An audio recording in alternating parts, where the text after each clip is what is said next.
¿Qué tal? Bienvenidos amigos a un episodio más con Dani Fer en Uno a Uno. Yo les quiero pedir un gran favor. Si es la primera vez que estás viendo este video, dale en suscribir ahí en la campanita para que te aparezca más contenido y me ayudes a seguirlo generando. Comenzamos.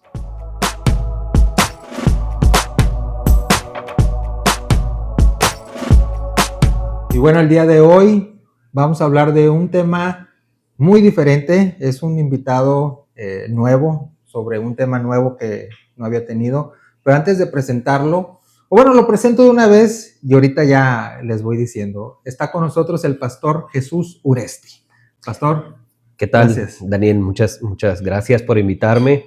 No sé si con nuevo te refieres a raro, pero no voy a raro. dejarlo así, Es un tema diferente porque vamos a hablar sobre escatología. Yo puse por ahí en redes sociales que me hicieran alguna pregunta sobre la escatología.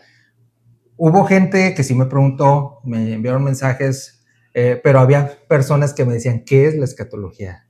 Es que yo no te pregunté, me decían, porque no sabemos qué es la escatología. Okay. Entonces, este tema es un tema diferente, es un tema que no se acostumbra a veces a tratar dentro de las iglesias, es un tema que causa a veces mucha polémica, que a lo mejor se presta para interpretaciones diferentes, a veces tratan de refutar diferentes cosas sobre este tema, pero yo les quiero decir algo, no estamos aquí para que nos crean todo lo que se va a hablar, todo lo que el pastor va a hablar, no estamos aquí para que digan que nosotros tenemos la verdad.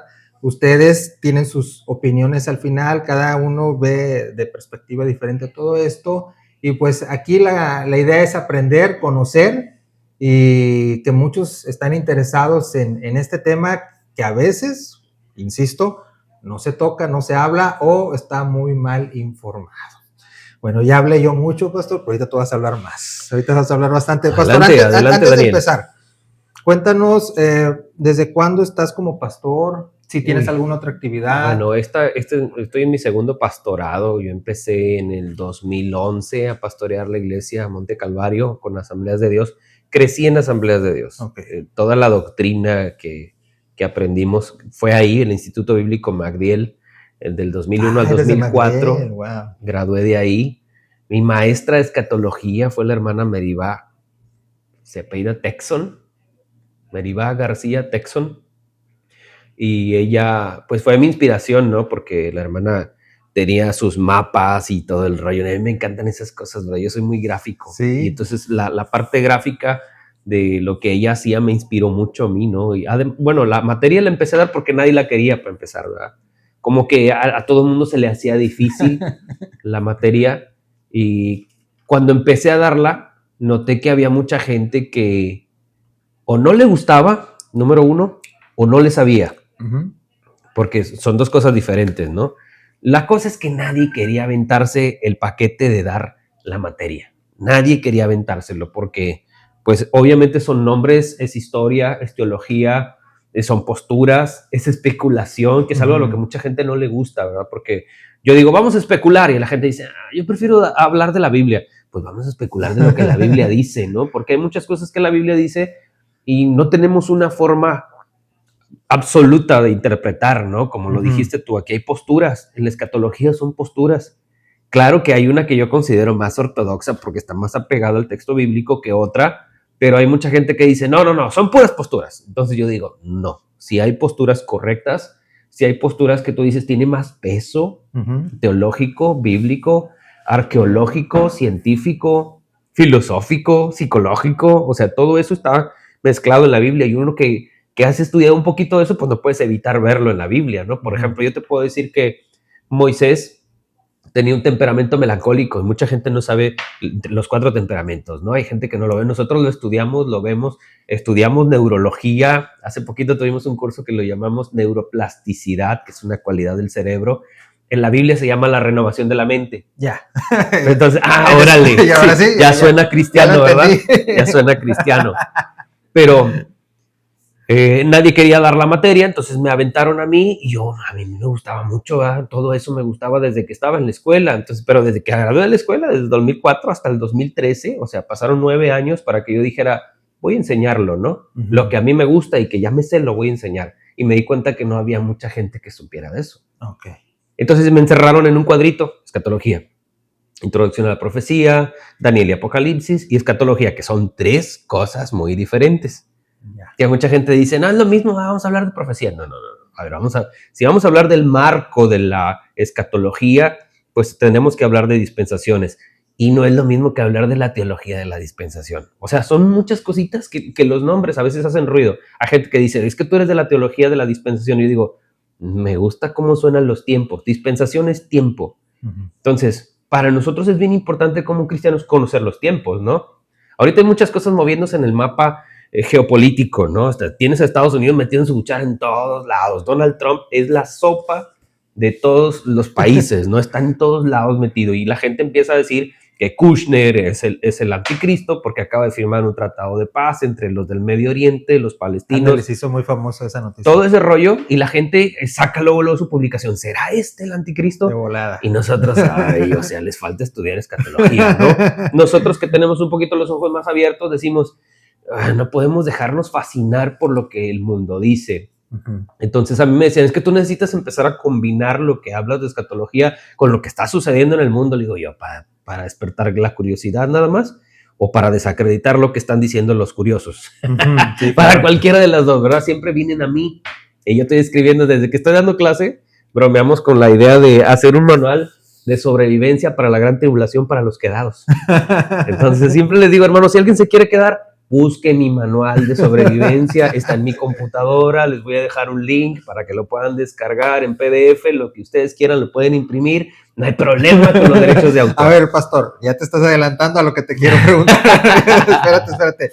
A ver, entonces, ¿ya llevas cuántos años en esto de la escatología? Desde el 2013. 2013, entonces. Para acá, son 10, 11, 12 años. ¿Y de pastor? ¿Cuánto llevas? De pastor empecé en el 2011, 2 años antes. Ah, ok. Y entonces ahí es donde te inclinaste a la escatología. No. En el 2013 me encerraron. A mí me gustan muchas cosas. Por ejemplo, yo puedo enseñar historia. Yo puedo enseñar teología. Puedo enseñar homilética. Gracias, cariño. Y hay muchas materias que podemos enseñar, pero te encierran regularmente en ese cuadrito, ¿no? Entonces, okay. ¿Quién es el escatólogo de Matamoros? Lo voy a decir con toda humildad, soy yo. ¿Cierto? Ay, no más. Ay, humildemente. No. Bueno, en asambleas de Dios hay mucha gente que sabe bastante, ¿no? No puedo decir que yo soy el que sabe más. Hay mucha gente que sabe bastante, pero aquí para dar la clase, pues a mí me hablan, ¿no? Para esto. Ahorita en MacDill no sé quién está dándolo en los institutos bíblicos, pero regularmente cuando me invitan a un instituto bíblico a dar una materia, es escatología. Okay. Ahorita estoy dando en un instituto bíblico que no sé ni cómo se llama. Me hubiera traído el nombre para hacerle publicidad. No, Berea es otro. Berea es otro. Pero sí estuve en Berea también. Pero es la misma materia, ¿no? O sea, la gente cree, ¿puedes enseñar profecía? Yo digo, sí puedo enseñar profecía. ¿Desde dónde la quieres? Porque para mí la profecía la escatología, la profecía, es una materia que se enseña desde antes de la creación del universo. Yo me meto con el ajuste fino del universo, la creación antes del universo, que Satanás, los ángeles caídos, la Trinidad, todo eso, para mí es antes que entrar a la profecía, ¿no? Y empiezo desde el libro de Génesis, recorro todo hasta el libro de Apocalipsis, y en Apocalipsis después de eso todavía te voy a decir qué hay después de eso, ¿no? Porque es pastor, todo una gama de temas. Para empezar con todo esto, ¿qué vendría vamos siendo? A llevar como 3 semanas aquí, brother. ¿Qué vendría siendo la escatología bíblica? La escatología bíblica es el estudio de los eventos del porvenir o del futuro. Escata es de los tiempos futuros y luego es estudio, ¿no? Entonces es prácticamente eso, ¿no? Lo que va a suceder. La bíblica, pues todo sale de aquí, ¿no? Todo sale de la Biblia. Entonces sí, podríamos decir que es el estudio de los eventos del futuro basado en la Biblia. Tenemos unas preguntas aquí y yo creo que te las voy a empezar a hacer porque si no, aquí el tiempo se nos va a ir volando. Échale. Preguntas que todos nos hemos hecho todos nos hemos hecho, algunos se hacen, algunos todavía no las tienen muy claras, algunos todavía confunden algunas cosas. Una de las preguntas es, y para empezar en materia, ¿qué es el rapto y cómo será? Es una de las preguntas que hicieron. Fíjate que qué bueno, ¿verdad? Porque ¿qué es el he rapto escuchado y cómo últimamente será? mucha confusión con respecto a esto y yo digo, ¿será que ya no se predica en las iglesias o ya no se enseña? Poco, ¿eh? El rapto es una palabrita que a mucha gente no le gusta para empezar, ¿verdad? Ajá. Porque la palabra rapto implica que hay un raptor, un ladrón. Exacto. Pero es por la figura que la Biblia usa, que el Señor va a venir como ladrón, ladrón en la por la noche. noche. Entonces, pero en realidad la palabra correcta es arrebatamiento. Ándale. Ok, es la palabra correcta, porque es la que usa 1 Tesalonicenses 4, 16 y 17, donde dice que el Señor mismo, con voz de arcángel y con trompeta de Dios, un día descenderá del cielo y los muertos en Cristo resucitarán primero. Así y luego nosotros, los que hayamos quedado, dice la Biblia, seremos arrebatados. Ahí está la palabra, arrebatados. Entonces, la palabra viene del griego arpazo. Nada más para que te des una idea. Aquí hay griego, aquí hay homilética, hermenéutica, exégesis, y hay que verlo desde todos los ángulos posibles, ¿no? Entonces, estamos hablando del rapto o del arrebatamiento, que es la misma cosa. ¿Por qué se le dice rapto entonces? ¿Dónde salió esa palabra? Porque Jesús dijo que va a venir como ladrón en la noche. Pero textualmente no viene esa palabra en la Biblia. No existe. No viene el rapto. No está. Es una de las cosas que hay esa confusión. Mira, a lo mejor de la traducción de la King James para acá, a lo mejor de ahí se sacó la palabrita. Sí. Porque otra de las preguntas es diferencia entre arrebatamiento y rapto. Viene siendo lo mismo. Es lo mismo. Es lo mismo. Nada más que te repito, no es la cuestión de las traducciones que a veces la gente lo adopta como rapto, pero es precisamente por lo que Jesús dice, ¿no? Que va a venir como un ladrón en la noche y nos va a llevar. ¿Qué es eso? Pues eso. Bueno, yo lo llamaría secuestro, ¿verdad? Pero hay quien prefiere llamarlo rapto.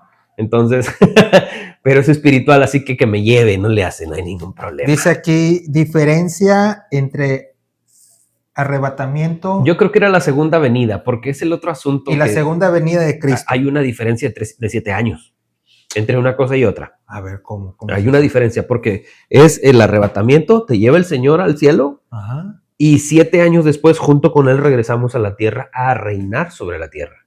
Okay. Entonces, todo esto hay gente que me dice, pero ¿cómo sabes tú que hay una diferencia entre una cosa y otra? Porque está en la Biblia.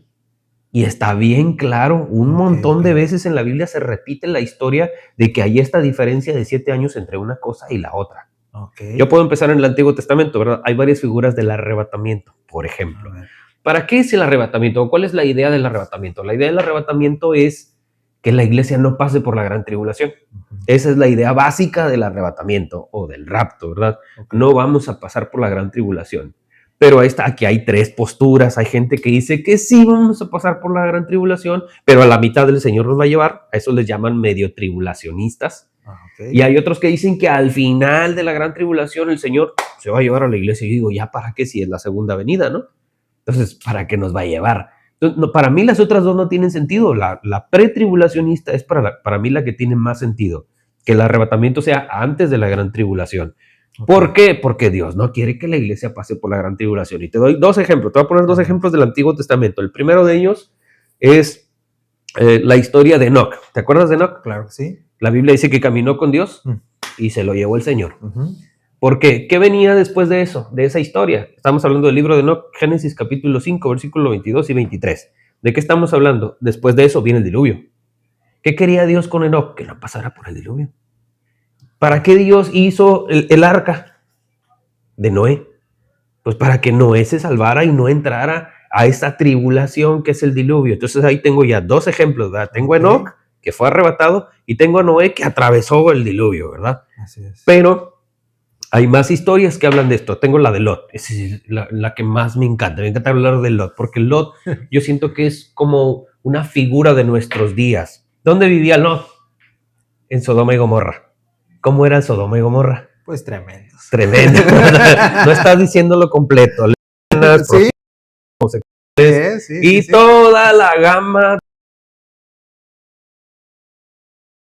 Entonces, todo eso estaba en Sodoma y Gomorra. Dime si el mundo no se ha convertido en Sodoma y Gomorra. Ya te quiero convencer, ¿verdad? Te hablante como si te quisiera convencer. No. Perdón. Voy a ser un poco más imparcial. Pero la idea es que Dios sacó a Lot de ahí. ¿Quién es Lot? Lot es un tipo de la iglesia. Un tipo es una figura retórica de la hermenéutica que se utiliza para representar una verdad espiritual. Yo hablo de Lot como si Lot fuera la iglesia. Ahora, ¿a quién mandó el Señor a rescatar a Lot? ¿A quién envió? La gente dice a 2 ángeles. Pero si tú te regresas un capítulo antes, en el libro de Génesis, te vas a dar cuenta que Abraham se encontró con la Trinidad. Hay 3 personas que vienen y se presentan junto con Abraham en el capítulo 18, y la Biblia dice que cuando Abraham los vio a los 3, se arrodilló, se inclinó hasta la tierra y los adoró. A los 3. Tú sabes que en la Biblia no se permite la adoración a un ángel. Cada vez que un ángel va a ser adorado, le dice, no, espérate. Esta es mi forma de decirlo, ¿verdad? Pero el ángel dice, me van a correr de la chamba. O sea, ¿cómo me vas a adorar a mí? Adora a Dios. Todos los ángeles que no son Dios, evidentemente van a decir, yo no soy Dios, no me adores a mí, adora al Señor. Todos los ángeles dicen eso. Te puedes ir por la Biblia revisando todos los ángeles y te vas a dar cuenta que los ángeles, que son realmente ángeles, no permiten la adoración. Entonces estos 3 que se presentaron delante de Abraham son la Trinidad. Y en el capítulo 18, versículo 22, Abraham se queda con Jehová, pero Jehová se parte en 3. O sea, 2 se van para allá. ¿Quiénes se fueron a ver a Lot? Nada más date una idea, ¿verdad? Dice que Jehová se quedó con Abraham. ¿Quién se quedó con Abraham? ¿El Padre, el Hijo o el Espíritu Santo? Ya. Para mí es evidente que el Padre, porque ¿a quién envió el Señor a rescatar al ser humano perdido? Historia, hermano. Historia. En la crucifixión. Te voy a decir, no sé, tú dime. No lo sé, tú dime. No lo sé, tú dime. Envió a Jesús a morir en la cruz para rescatarnos. Y luego envió al Espíritu Santo para fortalecernos. Fíjate, son 2 cosas bien diferentes, ¿no? Envió a Jesús para salvarnos y el Espíritu Santo para fortalecernos. Recibiréis poder. Le dijo la promesa del Espíritu. Entonces, ¿quiénes fueron los que llegaron con Lot? Jesucristo y el Espíritu Santo. Vienen con Lot, ¿a qué? A rescatarlo. ¿De qué cosa? Dios le dijo, voy a destruir la ciudad y mejor saca a tu familia de aquí, ¿no? ¿Qué no quería Dios con respecto a Lot? Que no pasara por la destrucción que iba a venir sobre Sodoma y Gomorra. Mejor vámonos. Ok, y la gran tribulación. A ver, ¿cómo va a ser en la práctica? ¿Cómo va a ser el arrebatamiento en la práctica? Porque hay muchas películas, hay muchas series de que va el avión y el piloto es cristiano, desaparece y se cae el avión. Eso es correcto. Empiezan a chocar todos. Va a haber un desastre horrible en el mundo por la desaparición de todos los cristianos. Wow. Nada más imagínate ese escenario, ¿no? De un avión, un autobús, lo que sea, ¿verdad? Lo que te imagines. Van a desaparecer todos los cristianos del mundo. Hay gente que dice, bueno, es que van los ovnis. Va a haber un montón de abducciones con respecto a los ovnis. Pero bueno, no tiene nada que ver. Lo que sí va a suceder es que va a haber un desastre para empezar en todo el mundo por la desaparición de los cristianos que están en diferentes puestos de gobierno, de la política, de los transportes, de todas partes. Los cristianos, nos vamos. Que empiecen a extrañarnos porque nos vamos. Pero va a ser en un abrir y cerrar de ojos. Un abrir y cerrar de ojos. O, como lo menciona Tesalonicenses, que vamos a... ojo con eso, porque como va a ser... el tiempo de Dios funciona diferente al nuestro, ¿ok? Funciona diferente al nuestro. La Biblia dice que en un abrir y cerrar de ojos, pero para Dios un día es como 1000 años y 1000 años como un día. Es decir, el tiempo de Dios es relativo. Albert Einstein quiso explicar la física. Albert Einstein quiso explicar a Dios hablando de energía. Energía es igual a masa por la velocidad de la luz al cuadrado. ¿Qué estaba explicando Albert Einstein? A Dios. Así es. Porque el tiempo para Dios es relativo. O lo que dice la Biblia, ¿no? Que un día es como 1000 años y 1000 años como un día. Es relativo. Entonces, cuando una persona desaparece o es raptada o es arrebatada o vayamos a ser arrebatados, el tiempo para nosotros va a empezar a correr de manera distinta que para la gente que está aquí en la tierra. Ya. Porque, por ejemplo, Elías y Moisés no se murieron. Aparecieron en el monte de la transfiguración. Elías fue arrebatado en un torbellino, en un carro de fuego. Moisés murió en un lugar donde nadie supo qué pasó con él. Y de repente aparecen en el monte de la transfiguración con Jesús. O sea, 2000 años atrás. ¿A dónde se fue este cuate? ¿Y en qué cuerpo estaba? El tiempo para ellos transcurre de manera distinta. Ándale. Porque el tiempo de Dios es diferente al nuestro. Nosotros vivimos en el Cronos, Dios vive en el Kairos, ¿no? Son dos cosas bien diferentes. Entonces, para nosotros vamos a vernos levantándonos, ¿no? En una nube, porque Jesús no va a tocar tierra. Esa es una de las cosas principales del arrebatamiento. Jesús no va a tocar la tierra. Okay, ¿eso viene siendo la segunda venida de Cristo? No. Ok, ya. Es el arrebatamiento. El arrebatamiento. En el arrebatamiento, Y con eso va a dar arranque la gran tribulación, con el arrebatamiento. Pues va a ser el primer desastre mundial, el arrebatamiento, porque todo el mundo va a desaparecer, ¿no? Entonces Jesús baja en las nubes, como dice Tesalonicenses, vienen las nubes y los muertos en Cristo resucitan. O sea, esas almas se van a juntar con las de los que ya están en el cielo, y en el aire van a formar un cuerpo glorificado, como habló Pablo en 1 Corintios capítulo 15, cuerpos glorificados, cuerpos carnales, cuerpos espirituales, ¿no? Él habla de todo eso en el capítulo 15. Pero nosotros que hayamos quedado, dice Pablo, porque él anhelaba verlo con sus propios ojos, él anhelaba ahí, como él vivía en el tiempo de Dios, a lo mejor el día siguiente pensaba él que lo iba a ver, ¿no? Pero para nosotros vamos a ascender en el cielo, nosotros vamos a sentir esa fuerza que nos empieza a levantar de la tierra, en el aire vamos a ser transformados, en el aire. Entonces con eso da comienzo la gran tribulación. Todo eso lo tienes en el libro de Apocalipsis capítulo 6, empieza con el asunto del arrebatamiento.